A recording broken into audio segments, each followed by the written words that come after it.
Capítulo 6. Tribunal de Justiça do Reino Celeste. Trono de Justiça. O teu trono, ó Deus, é eterno e perpétuo.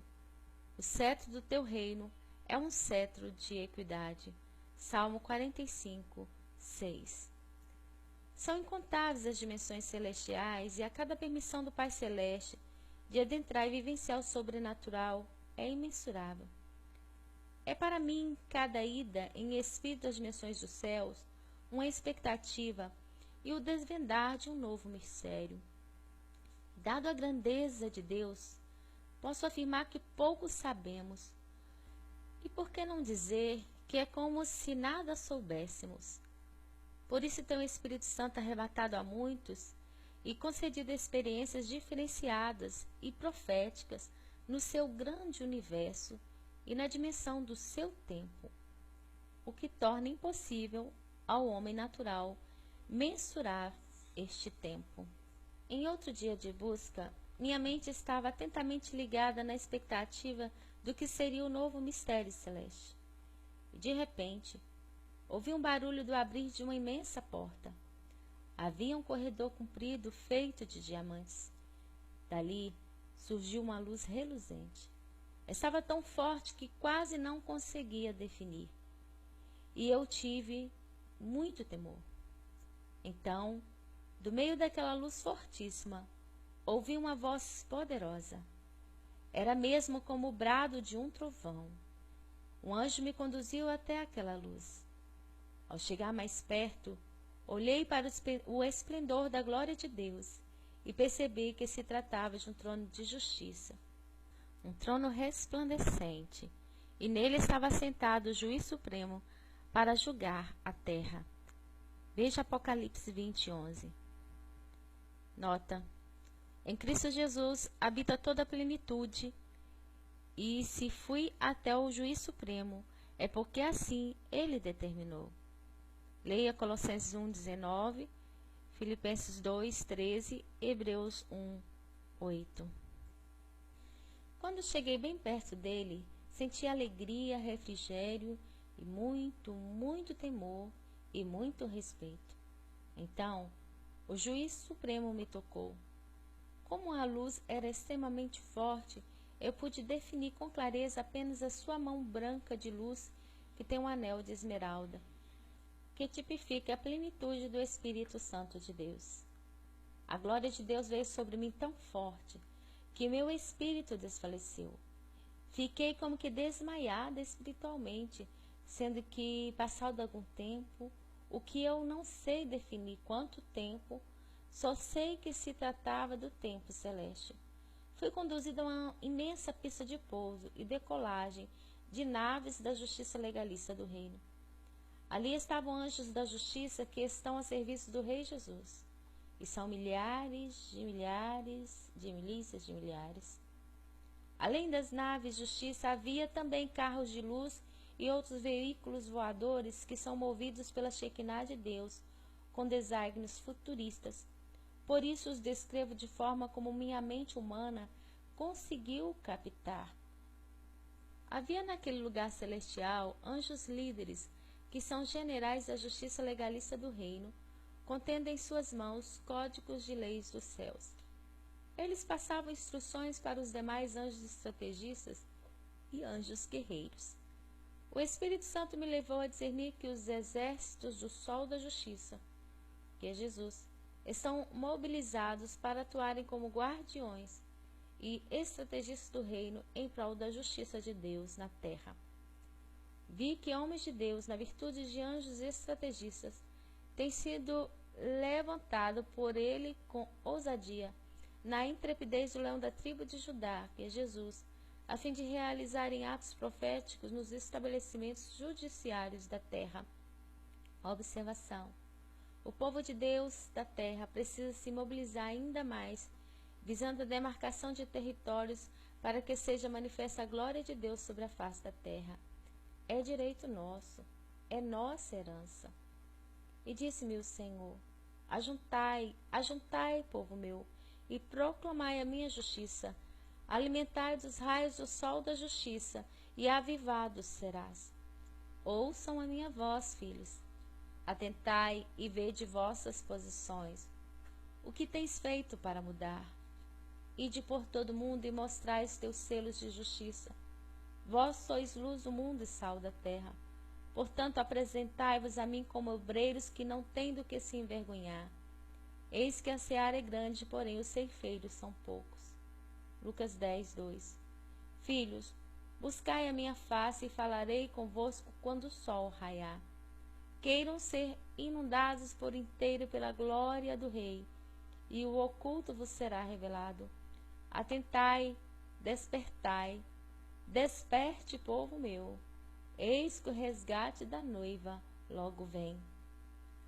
O que remove a terra do seu lugar, e as suas colunas estremece. O que fala ao sol, e ele não sai, e sela as estrelas. O que sozinho estende os céus e anda sobre os altos do mar. Jó 9, 6, 76. O arco celeste, tribunal do reino. O Espírito Santo designou 3 anjos para me acompanharem nesta nova jornada misteriosa. Avistei um túnel formado por um arco celeste nas suas 7 cores. Debaixo do arco celeste havia como que blocos de ouro no caminho por onde passávamos. Minha estatura estava menor, como que de uma criança de 5 anos. Isso devido ao tamanho imenso dos anjos. Veja Mateus 18, 3 e Lucas 18, 16 para sua meditação. Nas laterais do caminho haviam flores que se movimentavam. Suas pétalas são aveludadas e em tons de ouro. Um tipo de pétalas dobradas, contendo miolo de 3 pérolas juntas. Olhando para as pérolas, pude sentir e entender que, para além das pérolas, havia um novo mistério do reino a ser desvendado, e delas poder-se-ia ir para outra dimensão celestial. As pérolas juntas formavam uma pérola porta celeste. Embora fosse fantástico que via, não era o momento de desvendar o mistério da flor pérola tridimensional. Os 3 anjos continuavam a caminhar, e alegremente, como uma criança pequena, eu seguia ao caminhar por uma rua de ouro, observando as variedades de flores reluzentes.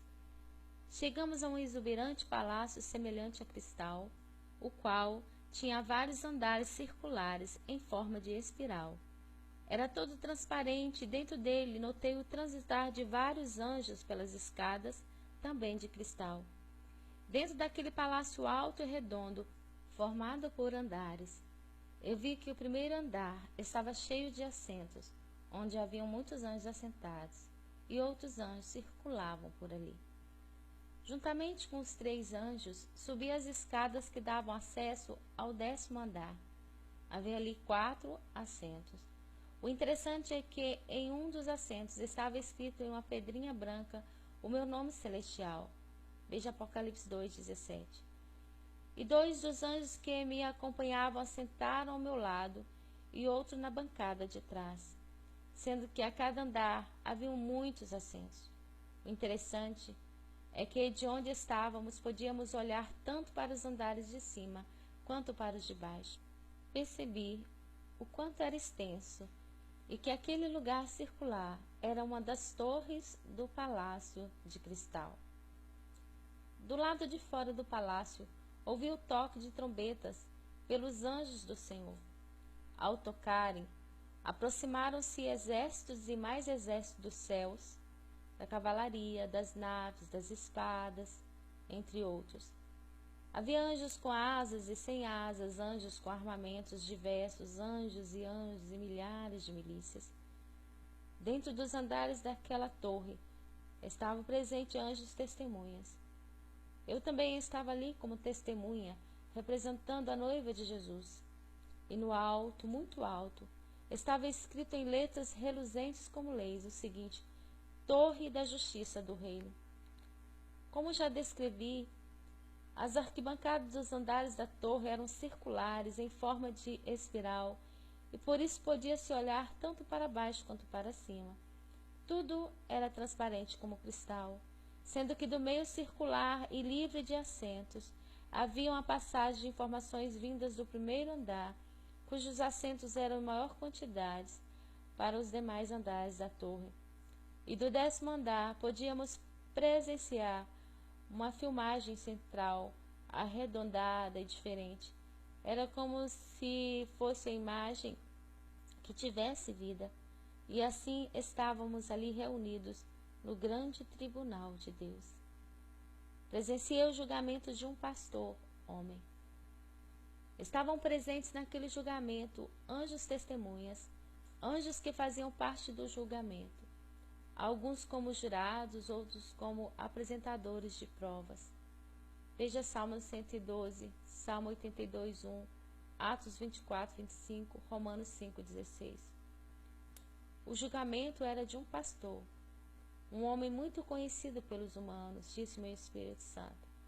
Suas mãos estavam algemadas para trás e o mesmo era apresentado perante o juiz supremo como réu. O juiz supremo, Deus, estava sentado no trono do tribunal. O advogado Jesus o defendia e o Espírito Santo, através dos anjos, apresentavam provas favoráveis ao réu. Porém, os demônios acusavam e acusavam. O supremo juiz ouvia atentamente.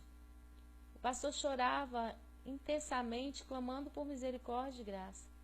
Sua esposa e suas 2 filhas também choravam e clamavam. Demônios engravatados, ligados a espírito de religiosidade, com suas línguas mortíferas, o acusavam lançando palavras de maldições. Os punhos do pastor já estavam feridos pelas algemas. Um grupo de intercessores de vestes brancas estavam orando e clamando ao Pai em nome de Jesus para que ele fosse liberto, enquanto que outro grupo maior acusava o pastor sem piedade, sendo que próximo a eles estavam demônios. Então, falsas testemunhas foram levantadas contra aquele pastor e contra o seu ministério. Porém, prevaleceram no julgamento as provas verdadeiras colhidas pelos anjos do Senhor. As provas foram colocadas na balança do juiz que estava sobre a sua mesa. Ao serem pesadas, as provas verdadeiras e falsas tornaram-se evidente a verdade, retidão e justiça de Deus, o que propiciou a absolvição do pastor. Aleluias, glória a Deus.